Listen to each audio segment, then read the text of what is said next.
6, a helping hand with your land. Neil from Essex here to show you one of the unique New Holland tractor models that we have on our lot.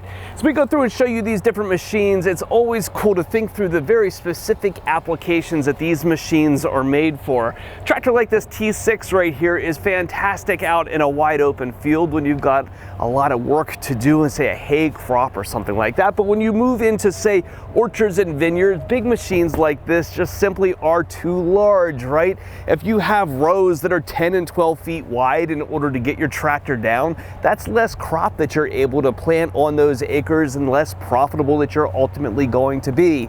A couple weeks ago, we went through and showed you an orchard tractor where we can get some smaller frames and high horsepower with some nice cabs and stuff to run big sprayers in orchard environments, but tractors get smaller than that. When you get into, say, a vineyard, when you don't have vines reaching out, you can get even smaller.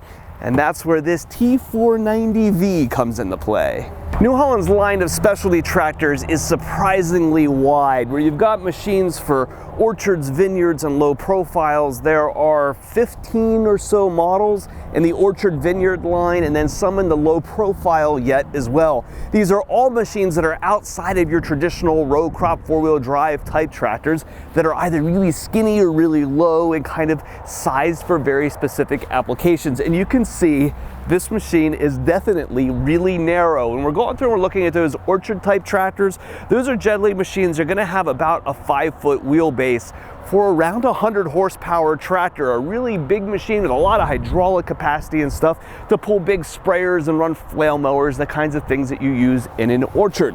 But when you want to go into a vineyard and you don't have those branches and stuff reaching out, you can bring those rows in even tighter, and this tractor can be comfortably under 4 feet, as low as 43 inches with the right set of tires across the back. And when you check out this machine here, they do have to make some funny compromises in the rear end in order to squeeze this machine down that tight. This is probably the most unique three-point hitch geometry that you're really ever going to be able to find.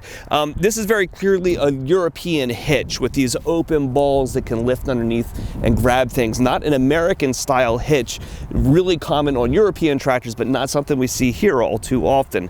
But what gets really funny is back in here, this machine is so small, so tight across the rear that there's no room back in here for traditional sway bars or turnbuckles to control the movement of these hitch arms. In order to help you lock these things in place, you have these curved arms that swing out with set screws back in here in order to set them in place. So certainly not a machine you're going to switch your implements very quickly on. You're probably going to hook them back up here and leave them for a while, and it's going to take tools in order to do it, but those are some of the compromises that you need to make in order to make a machine this small. Now, we're talking a lot about the dimensions of this tractor, and it is very small, but it's only really small across the width of the machine. If you look here at the length, it's actually fairly long. This is still a New Holland T4 series tractor. It's up in the utility class machines, and they're gonna run from about 80 to around 110 horsepower or so. So even though we're extremely narrow across the back end, there's still a really significant amount of tractor up here under the hood. And that's reflective of what guys are generally going to do with this tractor. Even though it's extremely narrow, you're more than likely going to be pulling air blast sprayers and that kind of thing up and down through these narrow rows in order to spray those vineyard crops.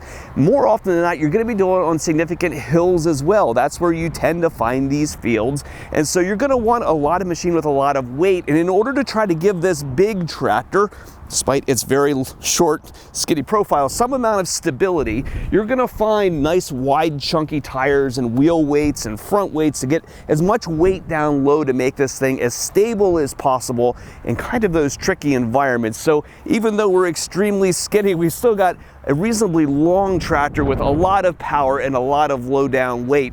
As we go here and pick around, you're gonna find a lot of unique things that are done here, just stuff that has to be moved around because it doesn't fit in its normal location, right? And the ROPS here are one of those things, quite obviously, that really sticks out. Rather than being back around the operator where it traditionally would be, you don't have enough room to take those mounting points down around to the transmission housing like you normally would, so it mounts up here towards the front of the tractor where you normally would be putting your loader. Some of those compromises for the roll bar are really obvious here when you look around the back of the tractor. Again, you can see the bones here of a T4 class tractor just shrunk down as much as humanly possible. You can see there's absolutely nowhere that you would be able to get the roll bar down to its traditional mounting locations back here around the back axle with the wheels pulled in this tight. There's just nowhere in order to fit that kind of thing.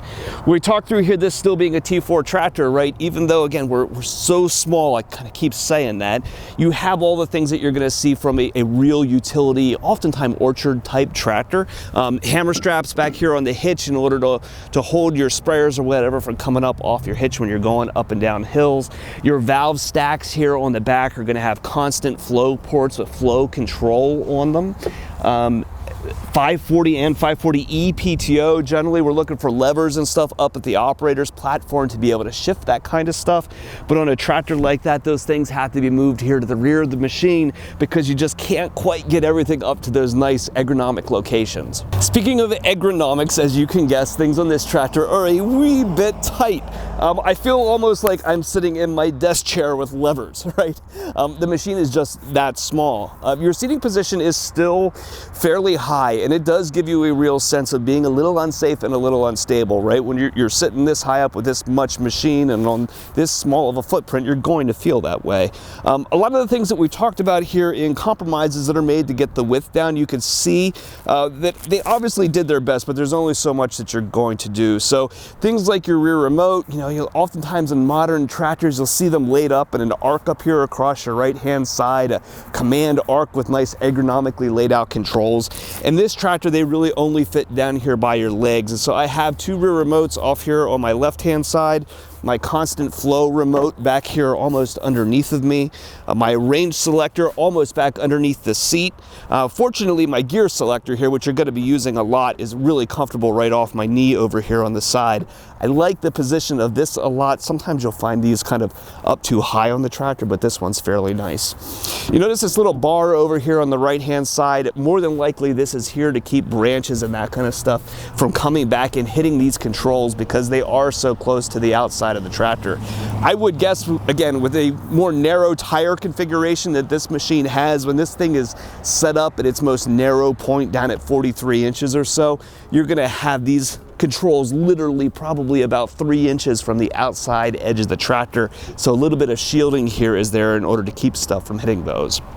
Up here on the dash, you're going to find the regular set of New Holland T4 dash with the regular buttons for cruise control and throttle recalls and menus to drill through to get your tractor information. We've covered this display in other machines in the past. It's common across the T4 series, something we know fairly well. As far as going through the gear selection and driving on this tractor, this machine is a 16-speed, 4 ranges with 4 gears. All of your gears are fully synchronized, so they're really easy to shift through. And then you'll have a hydraulic shuttle right up on the dash in order to change directions very easily.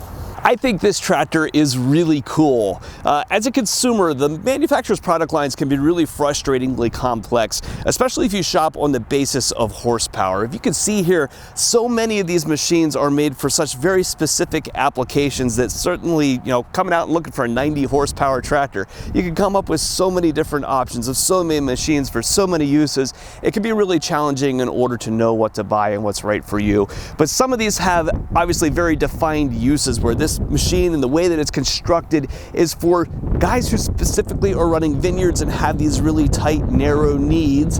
And a machine like this is going to make them, more profitable and more efficient in what they're doing and make more money at the end of the year. And that's kind of what we're about. If you're not making money, we're not making money either. And so being able to go through and sell the right product to the right people to enable their businesses to operate profitably is a lot of what our job is as salespeople here. So if you're shopping for a piece of equipment and we can help, or you have parts or service needs for a machine you've already got, give us a call at Messick's.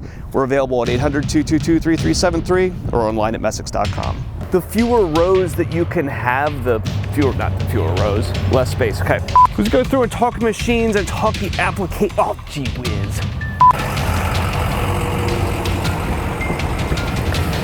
You can see here, there's so it's actually under the, now if you look here, line, makes it really too wordy, okay.